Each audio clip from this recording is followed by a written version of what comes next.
Dear colleagues, it's a pleasure for me to welcome you all here. I'm in Urals now, and I'm happy to see you all here on this pharmaceutical breakfast, business breakfast. Today, we are launching a meeting on St. Petersburg Forum. So the question is, what challenges lay ahead for the government and the pharmaceutical industry during this period?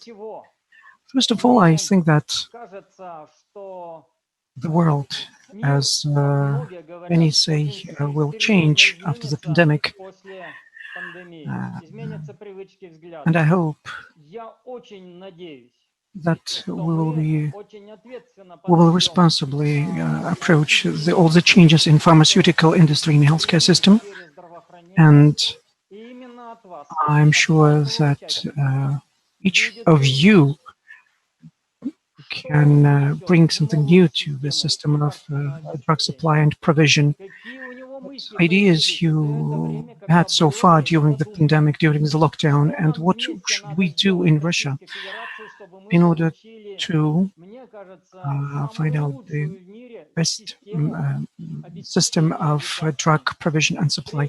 First of all, we have to find a balance between the drug availability and the innovativeness and the spending on new drugs and new molecules. Of course, this will change the landscape, the approaches to medical assistance and medical care and treatment. And it's you who will bring about new approaches and ideas in our industry. Allow me to give the floor to Alla Samoylova, because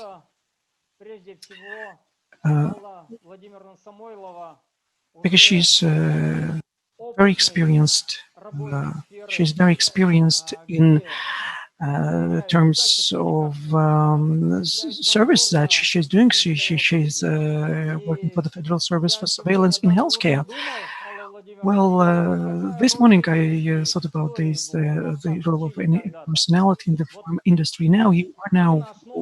We are a leader for us in healthcare surveillance, and of course, it's you and your team who will affect this our relations with Roszdravnadzor, and we are hoping for this new vision for the future of your service in Russia. So you have the floor. Good morning, Aleksandr. Good morning, colleagues. Yes, sure. Today we are all facing very serious challenge, a threat. We are amid this pandemic, and our main challenge, I mean, on the part of the health ministry and all other regulators, it is for us to provide the industry with high quality medications and medical equipment, medical facilities. And of course, we had to, and we have to react very quickly, respond to a situation urgently. But the challenge, the most serious one, is not only to introduce new drugs and to provide quality of medications for our patients, and this is the balance. We should have the balance between the control and quality. So, and we have to urgently control and introduce and register some medical things such as personal protection equipment. I mean, robes, I mean face masks and the like. And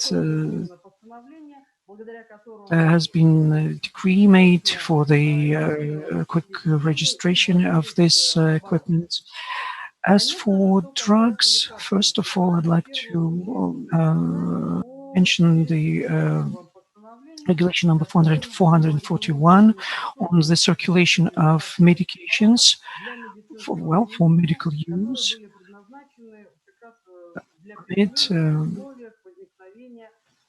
During emergency, and this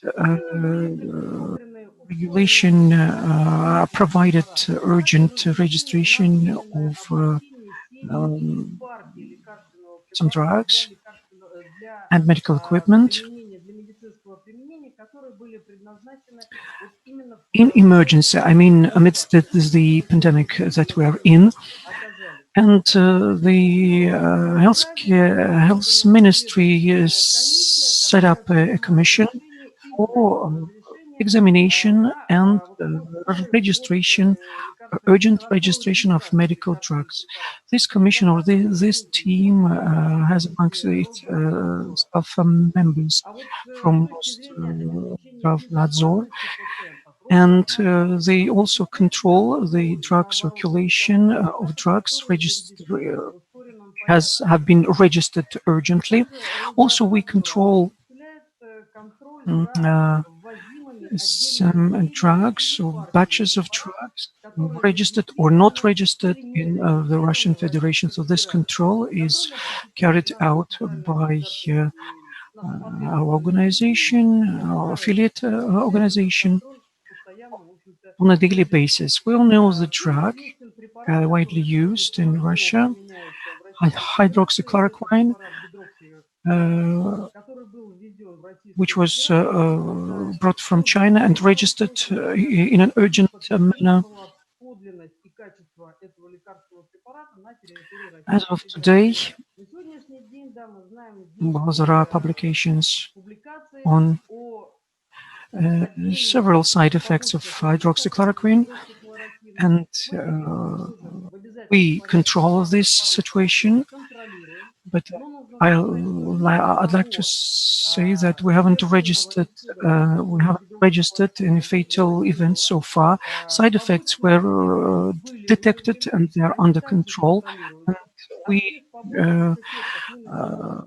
gather the information on all the side effects and control and analyze it. And together with pharmacologists, so they give recommendations and guidelines on using hydroxychloroquine. First, when it was introduced, all the measures by Roszdravnadzor allowed very quickly to introduce it for circulation, for use, for medical use for our patients, in order to stabilize the situation on the medical market. Besides, Roszdravnadzor is in close contact with drug makers in order to urgently introduce into the market and for clinical use new already registered drugs. I'm speaking of Ivliev. It's internationally not patented name of this drug registered in an urgent manner. This drug proved its efficiency in treating coronavirus, and I hope that this drug will be included in Russia in our clinical protocols and will be used for treating our patients, and we will see serious clinical effects. Well, I would also like to say that among the important areas for clinics is the development of vaccine and the introduction it for the prevention measures, I mean for mass immunization. And in this procedure, we participate directly, and we all are awaiting the introduction into clinical use of the vaccine. We know that it has already been developed and clinical trials are underway. And this is the, the nearest prospect that we all have. Thank you. Alla, thank you very much for a very detailed description of the situation with medications. Mr. Alekin. Well, I would like to thank all of the participants for their really high degree of responsibility for their readiness to respond to this crisis and for willingness to share information about the situation with drugs, about why certain drugs are lacking, and about the willingness of the producers of drugs to supply drugs on the market. On a weekly basis, we monitor the situation and we look at the demand and make sure that we satisfy this demand. Certainly, this is something that has to be done. I hope there is a way to automate this somehow, so that we could get the information about what's going on with demand across the entire market. And once all of the electronic systems have been introduced, maybe this automation will become possible. So we are targeting a particular result, and here I would like to thank the State Duma for introducing the changes that they wanted to introduce.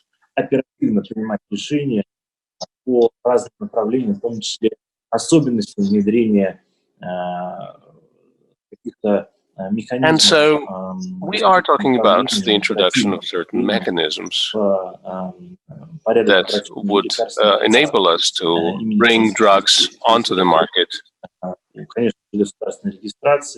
And we want to develop our abilities to import drugs from abroad using a special procedure. And once the crisis is over, maybe some of the elements of this government regulation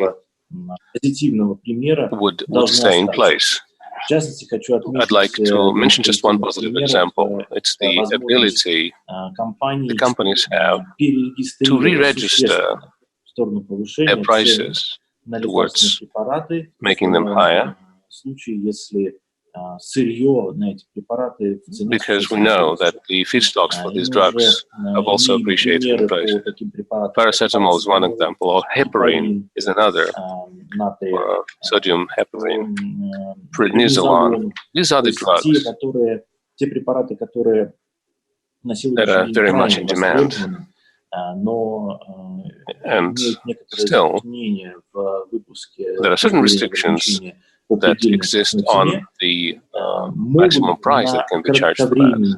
But for a brief period of time, some producers could get some leeway and they can sell them at a higher price. And if this is something that pays off, maybe we will think about how to preserve this mechanism and not just use it during a crisis situation. The world is very unpredictable, unfortunately,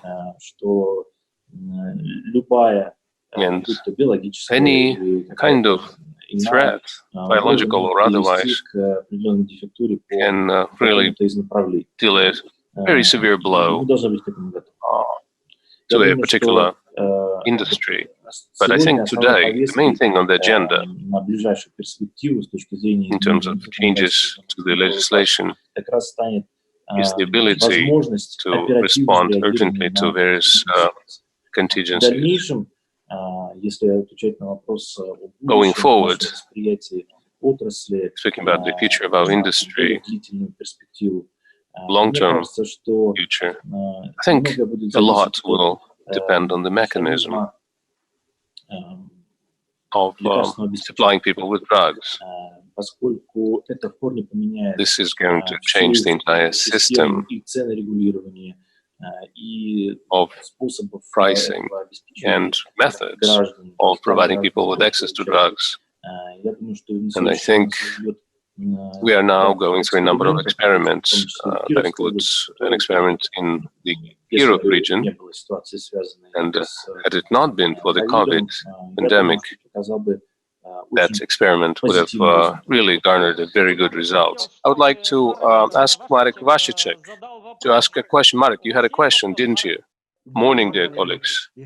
I would like to ask the question to Alexei Lokin regarding the localization of production.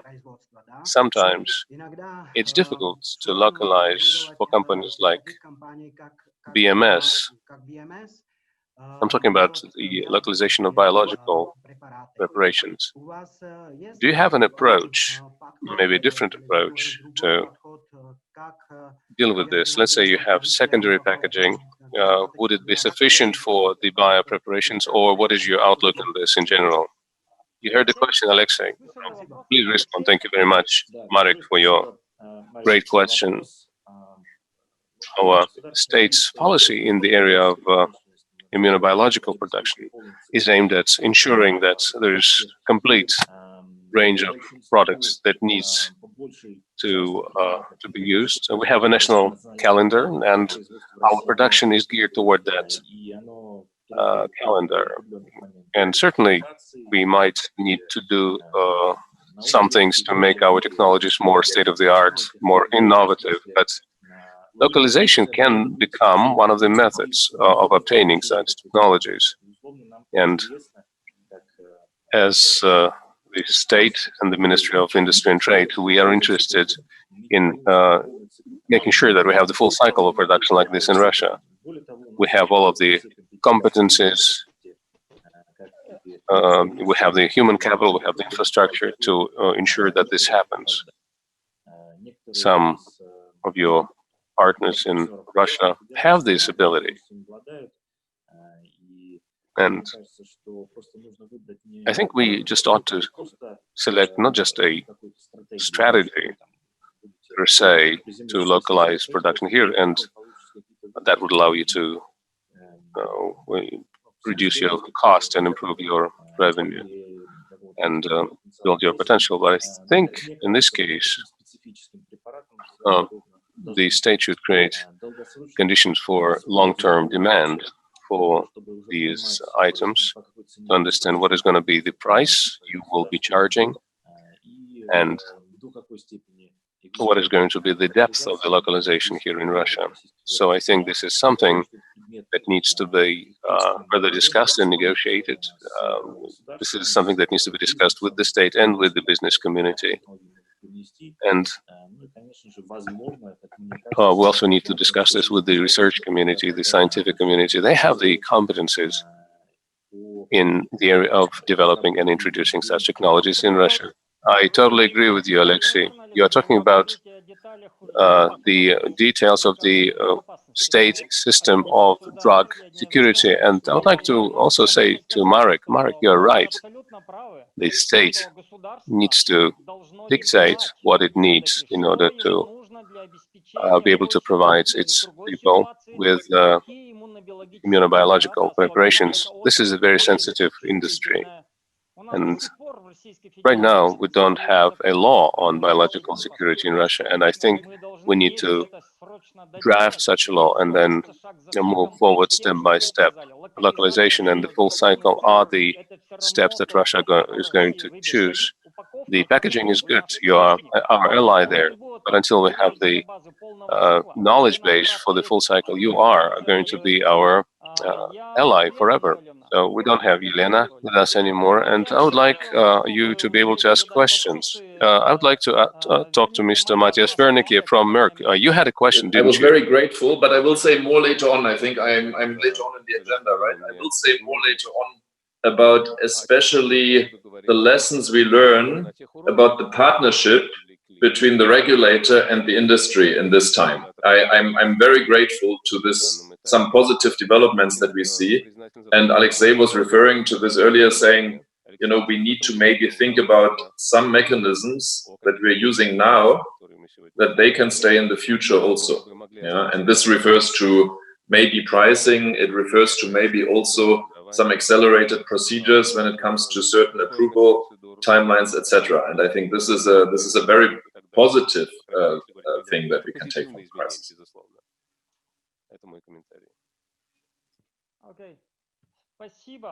Okay, thank you. We are moving on according to our agenda. Now I would like to give the floor to Mr. Ivliev, Grigory Ivliev, who is the head of the Federal Service of Intellectual Property. This is another area that is of concern to us. And whenever we develop innovative drugs in Russia, how can they be implemented? And how is the know-how going to be protected? How is the intellectual property going to be protected? We've seen positive and negative examples worldwide. We have a bill that is now being discussed at the State Duma about mandatory licensing. There is a need for private companies under the pandemics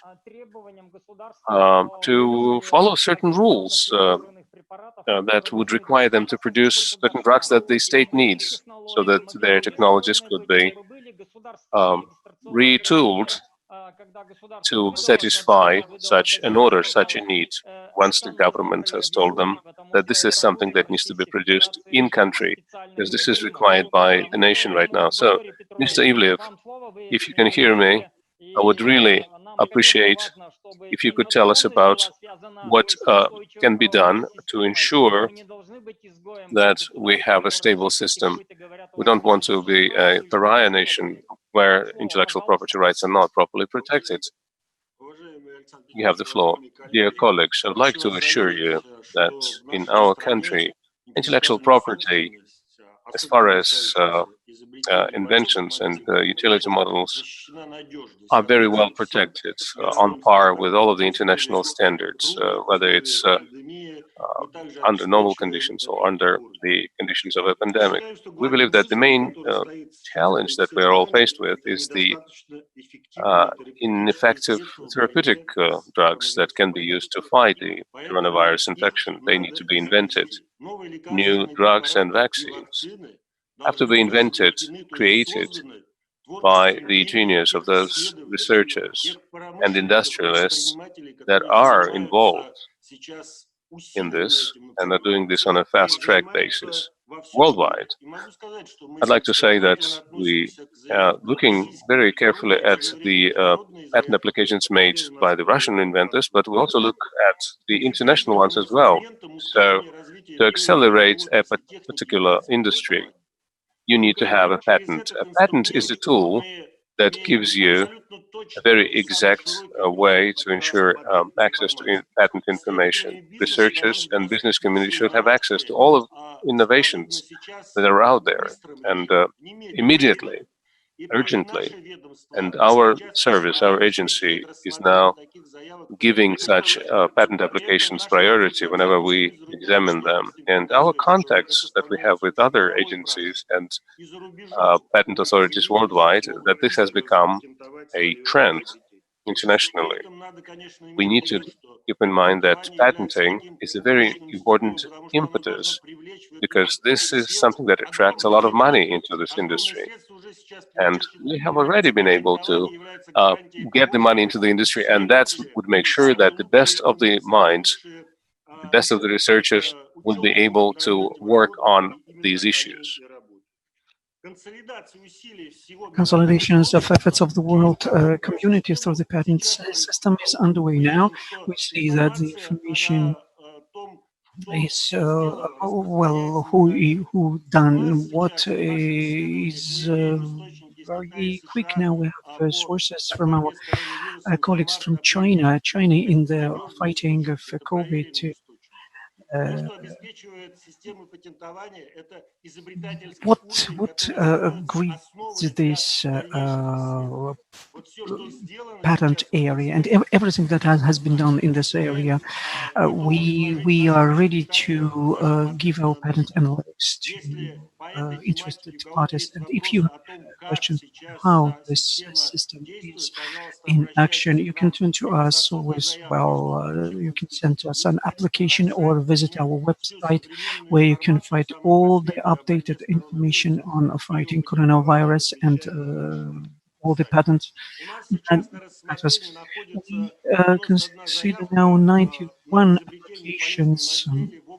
Applications for drugs in fighting comorbidities, coronavirus and comorbidities, and most of them are vaccines, and some of them have already been developed. And we have given a patent to Astrakhan State University for a test system to diagnose COVID-19. Engineers from Stankin developed a tool for protecting the air and fighting again COVID. And 19 Gamaleya Institute also came up with a new tool fighting COVID, and there are a lot of similar examples. At the beginning of this breakfast, some of us mentioned about the drug that hopefully will be very effective in the future. Well, now we need quality decisions, quality solutions for coronavirus, and this is very important, not only for today, but also for future epidemics and pandemics. Of course, sometimes we face some mistakes in application process, and we ask all the applicants to be very attentive to turn to patent examiners and experts, because will help you to, for example, apply electronically, which is quick and high quality, and in a minute becomes the subject for consideration for our examiners. And it's important for us to say that, well, we guarantee not only patent protection, but also important to have such instruments. And one of them is the Eurasian Register of Pharmaceutical Active Ingredients.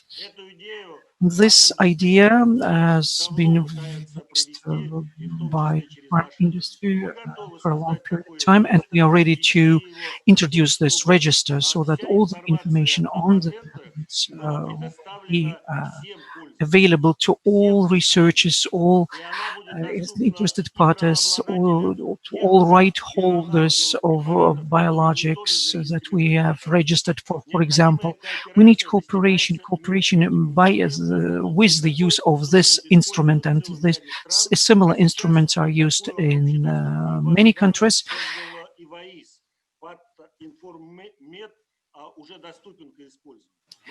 Well, our aim is to give an opportunity to right holder to place all the information on chemical substances that they have invented in this register. So this register is first for right holders, and to create such register is to inform registering bodies and all the drug users that with all the information. And in this case, all healthcare systems registering drugs, they will have the opportunity, good opportunity to get into this register and see and get the all the information they need. And this register will also help to develop generics. No limits for the studies and for the development trials developing this register, everybody is free to continue trials. And the restriction for a patent right is in our law, and the marketing of generics will be clear to everybody, for right holders, for patent holders, in order to avoid any expensive systems. Of course, Aleksandr, you're right, our legislation has a tool, and the license you have mentioned, and the right of the state to protect the safety of citizens in use of any drugs. This is unquestionable, and this mechanism should be used properly. If the draft law that now in Duma will be adopted, so therefore the regulations, legal regulations, will be clear in future. Also, we have to pay attention this to relations between right holders and state and other citizens would like to work on this market, and they will be defined. These rules will be defined more clearly in future. The prohibition to use a third-party patent does not depend on the existence of a register. This rule is in use now. There are a lot of trials, a lot of cases, similar cases, and a lot of right holders and generic makers are incurring losses. And if we build these relations, good relations on farm market among all different players, and create a civilized market, and this register I mentioned is for this purpose. Also, the production of any generic can be done during the patent of the different as active ingredient, and we cannot introduce into circulation. It's unacceptable because it's a violation of patent rights. So we urge all our researchers and right holders to use existing rules. I believe that in the near future, this Eurasian register will be created and introduced and controlled by the Health Ministry and Roszdravnadzor. And this tool will allow us to have all the information on right holders, on drugs, the names. This register will give us opportunity to be more effective in our fight with coronavirus, and especially to protect all the test systems and vaccines for coronavirus. Grigory, thank you very much for your position, for defending Russian positions on the international market in terms of patent protection. It's very important for us, together with you, and together with State Duma, to introduce this draft law on protection, which will be used to protect the rights of right holders and drug makers as well.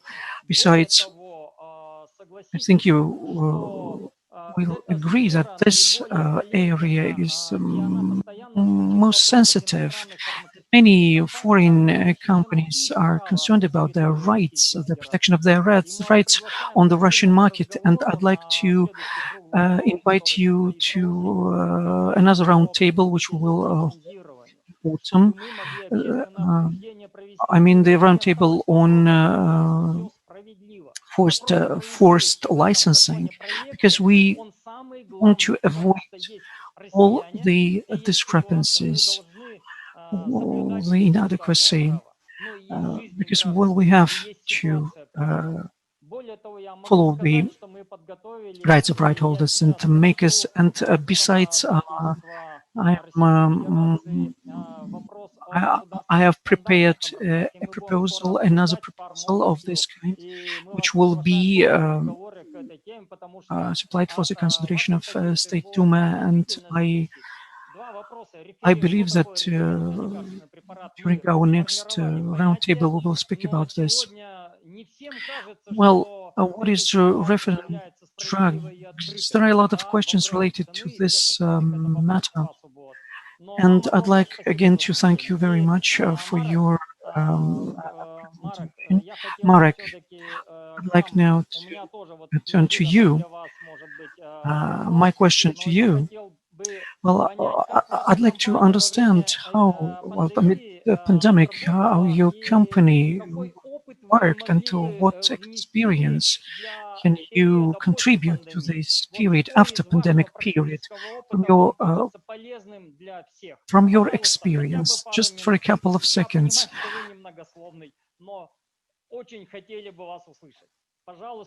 Once again, well, I give the floor to Marek. Thank you, colleagues. Good afternoon. Well, this difficult, complex situation that we're in now, well, a few words about our work during this time.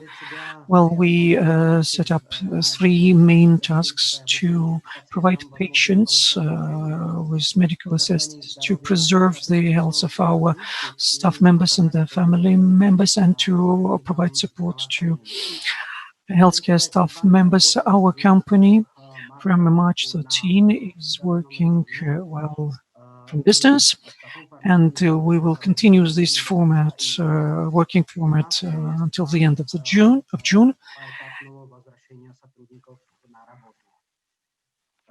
We have invested a lot of finances to virtual technologies and conducted a lot of trainings for our staff members so that they could continue interaction with experts from healthcare industry when the needs be. And we use all the distance communication tools. To protect medical workers, we gave more than 10 million rubles for buying personal safety equipment for Russian hospitals. Our company is providing the regular drug supplies, and we have had a big stockpile of production at our warehouses. And as usual, we're doing our best to provide Russian patients with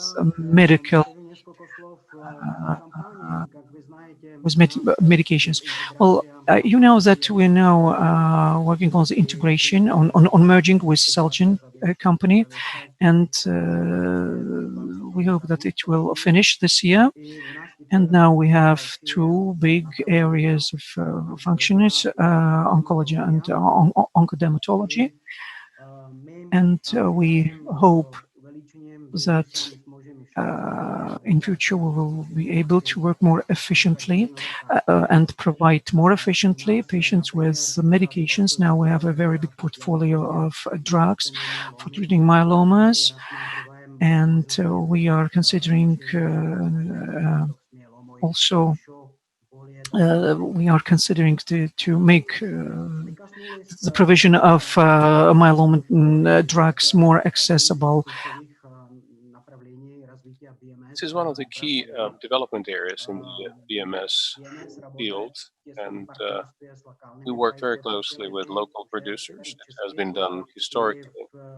Last year, we entered into an agreement with Pharma Standards about transitioning rights to Glinsan to treat chronic hepatitis C. This is a good example of when we transfer technology to a Russian partner. Speaking about this year, a priority area for the company is localization of its oncology portfolio. We signed an agreement with Aleksandr in April. It's a memorandum of intention, about two preparations, and there's a plan in there to localize the drugs and when they're going to be implemented. Our hematological portfolio has already been localized on the platform of Farm Standard. Despite the difficulties caused by the coronavirus, the company is still a socially responsible partner for the healthcare system. We want this to remain this way. We continue supporting a number of projects that are aimed at supporting lab diagnostics for patients.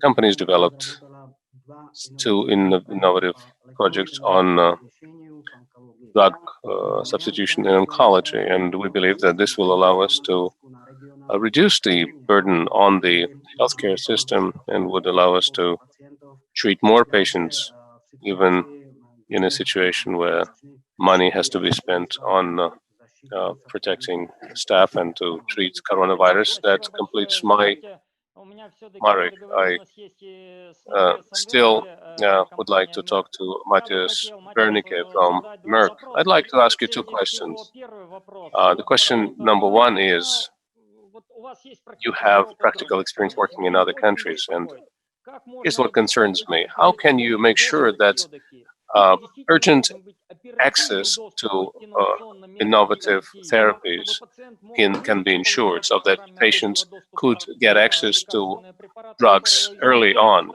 so that they will be able to treat the person and let the person heal? And the second question is, and that is quite a headache, I'm talking about uninterrupted supply of drugs and access of patients to drugs. We have a lot of drugs in our warehouses sitting there, but to ensure that patients always have access to these drugs is not something that we see. The president keeps raising this issue. I'd like to hear what you think about these two issues.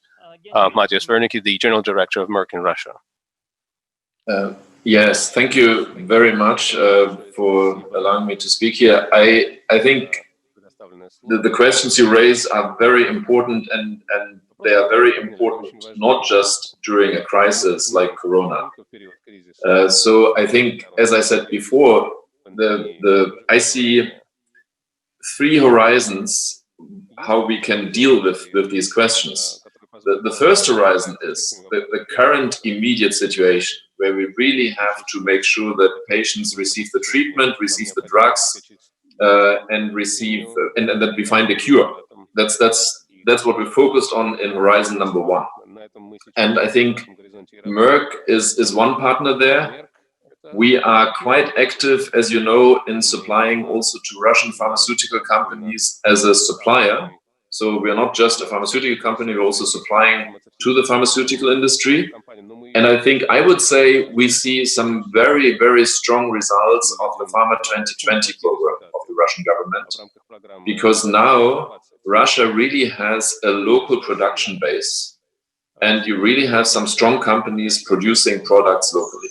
And I think that's a very good situation to be in. I think there's a second horizon, also relating to the long-term supply or to the supply of drugs. And this is, even in the crisis, we need to think about what we do with patients who have chronic diseases, who have cancer, who need treatment outside the Corona problem. And there are many of those patients. And I think it's good to see that the regulatory framework in Russia, that the administration, that the Duma, the healthcare committee, they continue to work in a different format, of course, but we have still continuous progress on serving those chronic patients. The hospitals continue to work. We have a lot of oncology treatment still going on, which is good. It's very good. I think it's a great success of the structures that we have, and very important for the patients. We are just now launching a new drug on multiple sclerosis. We had the World MS Day only last Saturday, the Multiple Sclerosis Day. And again, I think we got a lot of attention, a lot of awareness on this important disease, even in times of crisis. So I think it's a sign that, you know, we can work in parallel. We can fight the crisis, but continue to serve the patients. And I think we're very successful. And then I think there's the third horizon. And the third horizon is about, as Mr. Aljochin was saying earlier, and I really agree, some of the lessons we learn now, we should take forward. The lessons, how we can move faster, how we can approve drugs maybe faster if they're really needed, how we can maybe also ease some of the pricing limitations. I mean, as Alexei was saying, some of the rules now, because some of the drugs we have taken for granted in the past. And so the prices were cheap and they were pushed down. And now we realize that if we want a local production of those drugs, localization, if we want a strong supply of those drugs, maybe it's also worth a little bit more for all of us to have them. And I think this is a mindset that is helping us all to stay with this partnership-based approach and to also maybe ease some of the pressure that has been put on the pharmaceutical industry in the past, and that sometimes maybe was a bit too much. I have an example.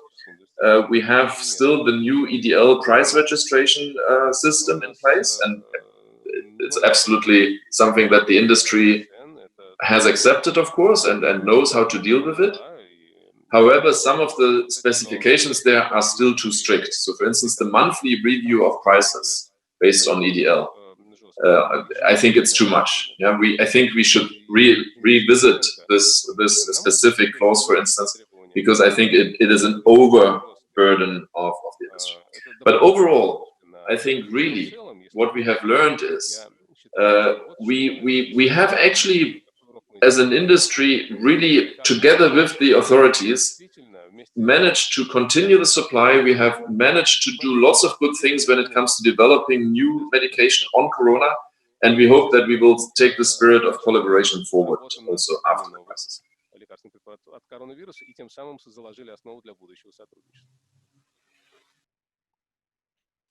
Matthias, thank you very much. And with your permission, I would now move on to the next speaker. I would like to invite Ekaterina Pogodina. She is the General Director of Johnson & Johnson in Russia and CIS countries. And I have a traditional question. It's a little bit futuristic. What is your vision of the measures that have been taken on the current situation?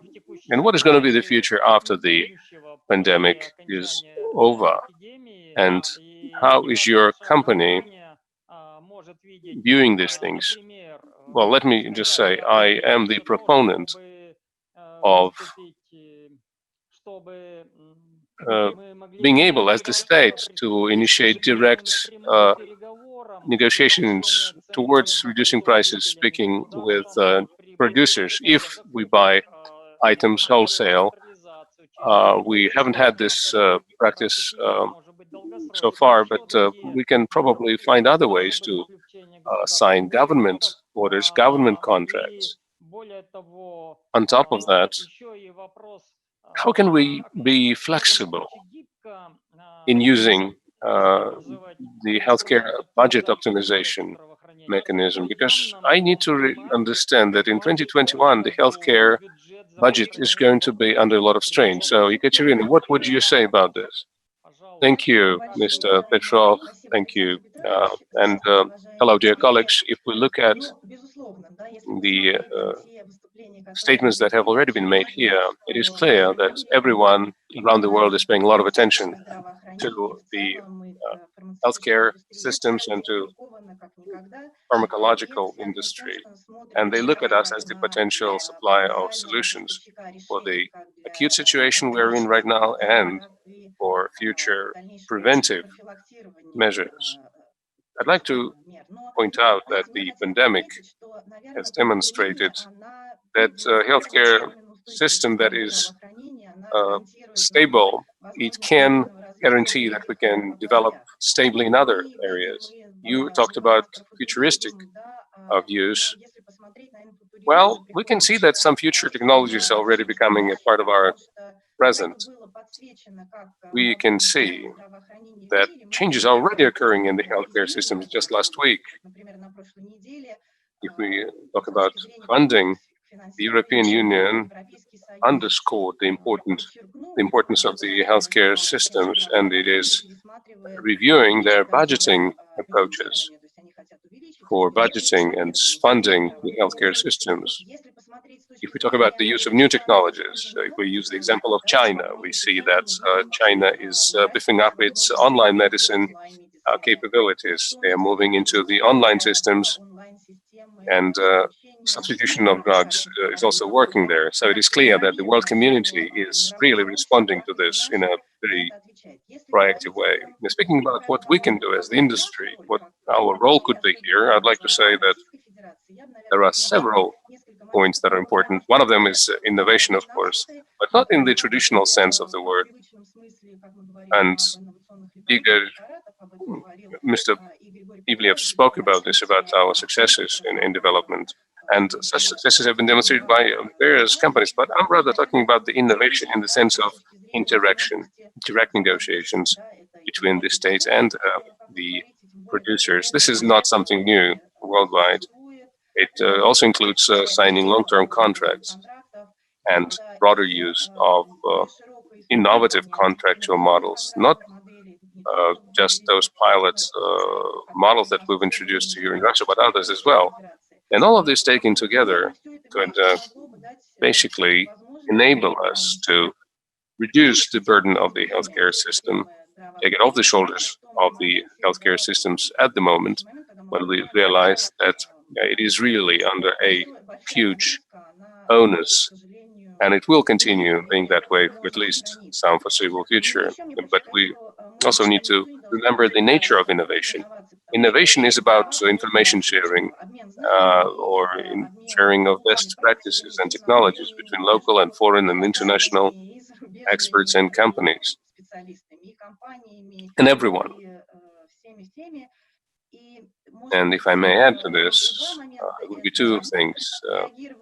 Response plus information. These are two very important things. And digitalization can play a very important role. Mr. Ivliev spoke about this when he said, make your applications in e-format. And Ms. Samoylova also spoke about that. So we are now ushering in this new era. We spoke about this during the Gaidar Economic Forum, and we are continuing to discuss this today as well. We are in favor of a positive dialogue. We would be happy if we are invited to participate in this dialogue as an industry. We would be happy to have a constructive dialogue with the authorities, with the expert community. And I think today's forum, and I'd like to thank Roscongress Foundation for organizing this dialogue, because this is an ability for us to state that despite difficulties, there are solutions. So, speaking about futurism, I'd like to say we want innovation in all sectors in the pharma industry. We need to unite our forces, digitalization and the constructive dialogue. So these are the recipes for success. Thank you very much, Katerina. And you've emphasized the right thing. The dialogue is the key thing. In our dialogue today, the content of it is very important. The Roscongress really was instrumental in setting up this meeting. I would like to say that we are really missing seeing each other. And I would like to promise you that in the fall, in the State Duma, we will have a meeting with the largest foreign farm companies. The doors of the State Duma will be open to you. This is a traditional meeting. We have been doing this for years now. And I would like to hear from farm companies what are the exact choices that they're making in their development plans. Because the system of state procurement in Russia is one of the key issues that we need to tackle. And in order to develop it, we need to understand where we need to go to make sure that we don't have any disruptions. We cannot afford to have disruptions for a month or two, because they can snowball, and as a result, we are required to manually handle logistic supplies of drugs. Oncospar, recent Oncospar issues is something that's probably taken up several months of my life so that we could deliver those 1,500 units. And I would like to thank the producers for keeping those packages for us despite the technical difficulties. And I would like to say to your company, thank you very much. And to all other foreign companies, I'd like to thank you all for being socially responsible.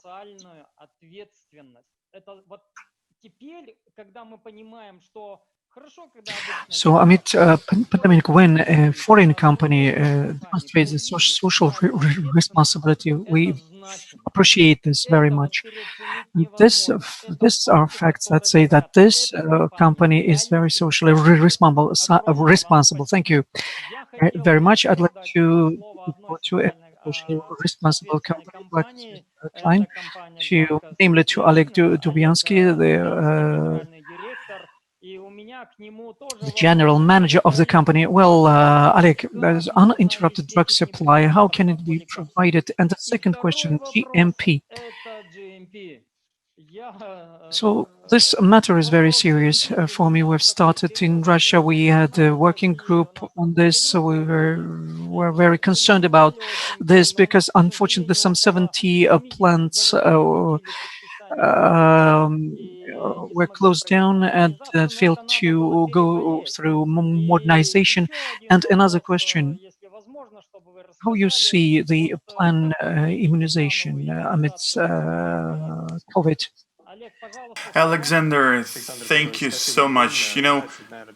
Before I start answering your question, allow me to express my gratitude to all the medical professionals, to all the employees of pharmaceutical companies and the companies that work in healthcare for their intrepidness and for all the work, the incredible work that's been done in the current situation, because people have done so much more that's been expected and is being expected of them. So you have raised a very important issue. They did what they had to, and a lot of them died while keeping their duties. I have a suggestion to erect a monument to the memory of these people. We all remember these plague monuments to plague after the plague in all around the Europe. And thank you very, very much for raising this issue. And together we have to keep these people in our minds, in our memory. Thank you. And now I turn to answering your questions. A lot has been said about the uninterrupted supplies, and this is one of our priorities, together with the health of our staff members and those working in healthcare system, because we understand perfectly well that the product, the drug should be in the hands of patient at the right time, right quantity. And we're very serious about this. And we, for example, created crisis committees focusing on supplies. Well, I'd like to express my gratitude to all the participants of this process and to regulators, because this flexibility and constant interaction in this process is really helping us to address problems that we're facing. So thank you. And the dialogue that we have started during COVID, and getting back to your futurist question, I think that the dialogue that we have now, we have to preserve it. This dialogue and ability to make quick decisions, these are lessons that we have to draw from this experience. Yes, I support all your words. Our decisions should be measured, but they should be very urgent, because urgency is of our priority amid pandemic. So we haven't had too much mistakes so far, and the experience that we have built will be very efficient for future as well. So thank you, Aleksandr. So as to regulatory question, this is one of the example when the regulator has been very flexible in terms of GMP inspections that should be carried out regularly. And in the Russian Federation, I think this approach in this matter is very flexible. What we would like to see in the future I'm speaking of the Eurasian GMP inspections, because now they are cancelled, and we are asking help together address this issue. Chronic diseases have been mentioned today. I'm not going to get into details on this matter, but we have raised a very important question on vaccine prophylaxis. This has been temporarily stopped, which can bring to a very serious situation when the expansion of vaccine managing treatment and additional public spending on managing these diseases. Therefore, we have to find and follow the calendar for vaccination, especially speaking of children, to find the ways to follow the calendar that we have already developed, how to immunize our children in order to avoid unpleasant surprises, if I can put it like this. So, close contact, business and regulators, and flexible decisions, solutions, quick solutions, taking on responsibility, and by working together in cooperation, we can achieve great results. Thank you, Oleg. I'd like to give the floor to AstraZeneca, Irina Ivanisheva. You have the floor. Hello, colleagues. So, well, same questions to you. How do you work in this situation? How do you plan your work in future? Hello, colleagues. It's very pleasant to me to participate at this breakfast. Well, our pharma industry has always been a possibility to have a dialogue, constructive dialogue with regulator, and find solutions in very difficult situations. And the regulatory processes, implementations of new approaches, the support of pharma industry, and the simplified approach for patients to innovative drugs. We have always been for the digitalization, and we are thankful to regulators for measures that have been implemented in a timely manner. So we have had, amidst this coronavirus pandemic, the impulse for our future work, and the decree 441 showed that many restrictions have been lifted and can be lifted very quickly in order to optimize the pricing system, and in some cases to use to repurpose some drugs. Also, the health ministry explained to us about the risk-oriented approaches in GMP inspections, and our colleagues, for example, conducted documentary inspections, GMP inspections, and have been very grateful to us for our support. Together with this, the State Duma has done a lot. I mean, distance trading of drugs. It's for OTC drugs for now, but in future, in emergency, I think that this practice will be expanded, and this all happens because of this crisis situations. And along with this, we in February we had a meeting on the situation for drug provision for cancer patients and all the matters related to this. So, what conclusions I'd like to make from this situation? We have to keep in mind, do not lose all the experience, all the lessons that we have derived, and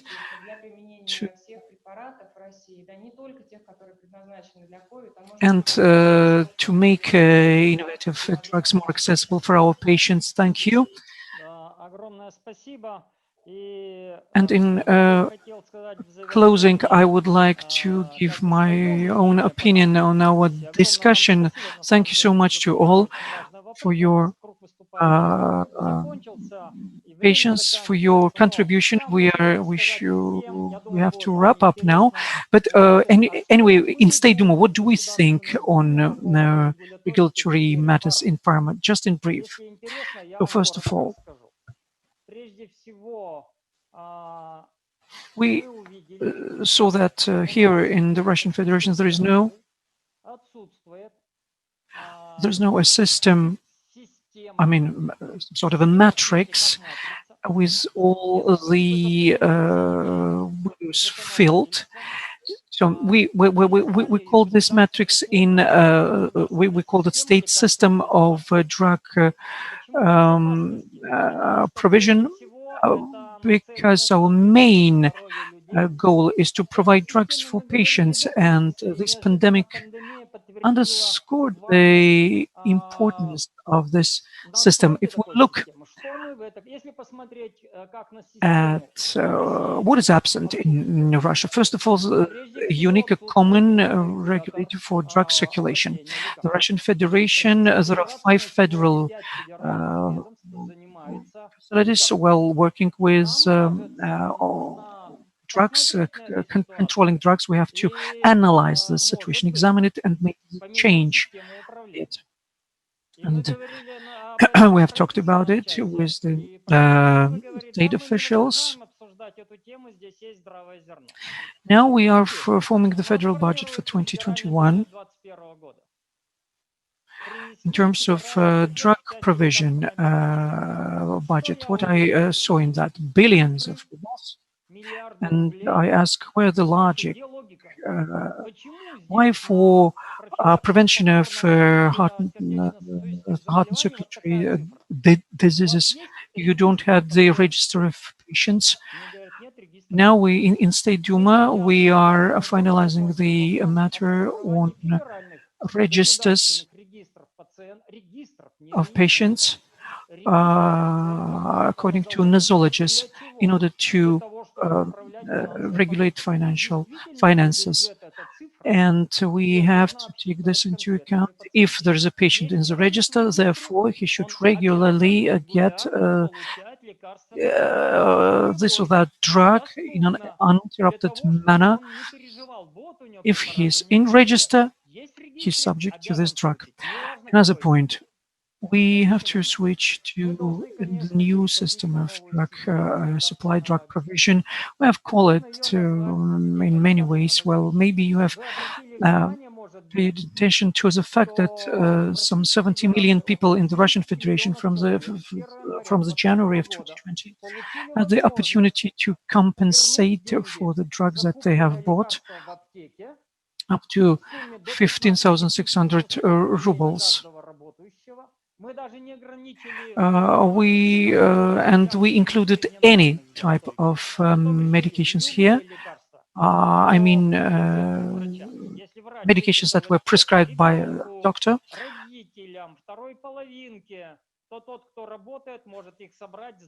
So why did we do so? Because we want in future to launch this compensation for drugs, and this is a serious step. We're talking about billions of dollars. We also looked at the various groups of drugs and how they get registered. The registration should not be the same for everything, for all drugs. Therefore, we're going to classify them into groups. This is something that's going to be done in 2020. And we need to identify the term innovative drug. What does it mean? What does it stand for from the legal standpoint? And we need to ensure that we do not compromise safety, clinical safety of the drug. We need to understand the immunogenicity and toxicity and the ability to be mutagenic and oncogenic. But this is all something that would need to be included in the early access program. We are not yet prepared to change the legislation, but we need to assume in Russia that once the drug has been checked, and it has been checked at good markets with reliable systems. Let me use the example of the European Union. If the drugs were checked there, then maybe we should simplify the procedure for registration of these drugs in Russia. Just think about it. This may sound revolutionary, but when we don't have all the drugs available at all times, when the registration certificate is about to expire, then we start having interruptions. That's not a good thing. So, from the standpoint of the registration certificate's validity, we would think about the new procedure for issuing the new certificate. If the certificate was valid in Russia, then it's about to elapse. That's as far as the registered ones are concerned. We will also work on developing our legislation for unregistered medicines and drugs. The ones, anti-spasmodic drugs, for example, for children that needed such drugs. We had a case like that at the end of 2019. And we set up a new group to deal with unregistered drugs. We are going to push forward with that one. State procurement is the next topic. The president said state procurement should be uninterrupted, should be smooth. And he set the priority for that. So uninterrupted supply is number one. Price is secondary. We often have situations when price comes first and uninterrupted supply is not, therefore, guaranteed. We have aspirin or prednisolone disappearing from the market. And in pharmacies, if somebody told people that a particular supply can replace a drug, then that supply would disappear completely. So we need to work with those pharma companies in Russia. They have GMP certificates, they have very good quality technical equipment, they have trained personnel. These plants are very similar to what we see abroad, and sometimes they are better because they have newer equipment. Therefore, we need to enter into agreements with these plants and tell them, if there is a crisis, you have the technology to produce pills or capsules. This is going to be your dossier to produce drugs if this is something that we deem necessary, and the state should create reserves of substances that would enable those companies to operate. And we will place emphasis on producing substances, and the government will support the production of substances and those industries that are responsible for the critical items for human well-being, people suffering from diabetes or TB, and so on. Orphan diseases, we definitely need to switch to a federal supply system for those. Experience shows that this system is effective. It allows you to save budget money. It really works. And it makes no sense for parents to move from one region to another just to have access to the drugs. And we believe that the 17 that we still have at the regional level, they need to be moved up to the federal level. And of course, there would be other orphan diseases that would be showing up in their stead on the regional level, but the burden on the federal budget will be decreased. We recently calculated with the spinal muscle atrophy, we have about 900 children born every year with that. And we need to take measures to try to treat such patients or early diagnostics to understand whether the child is really suffering from the disease. And if it's 200 kids a year and 170 rubles per one injection, these are the numbers that are worth working on to ensure that kids are healthy and the budget money is used up properly. I could go on for a long time about other laws that we're working on, but I've said the basic things, important things for the pharma industry. But let me say again, the most important thing is the dialogue that we're having with you. And in conclusion, I would like to invite you all in the fall to the State Duma. We're going to be able to meet face to face. And even if there is a second wave, we'll still learn, we'll have learned how to use our PPP to protect ourselves and to teach our children how to do this. You cannot sit at home for half a year or a year. It's not something that will be ruinous to the economy. It can be ruinous to the whole country. So we need to teach everyone, regardless of what is the regime, how many people are sick, what are the proper rules of protecting oneself, and how to do that in public spaces. If we learn people, when we teach people to do this, we're going to be able to learn how to defeat the disease. And the very last thing I wanted to say, we would like to invite you to further cooperation on localizing not just your productions, but also your research capabilities as far as antivirus drugs. And in that sense, Russia is one of the strongest states, because traditionally Russia has been learning to fight epidemics. Well, that's the cross we have to bear in Russia. And I'm really happy that our mortality rates are not really high, although every life counts. I would like to thank them, these two foundations, for bringing us together today, for giving us an opportunity to talk to each other. I'd like to wish you the best of health and take care of yourself. And don't forget about the personal protection equipment. Thank you.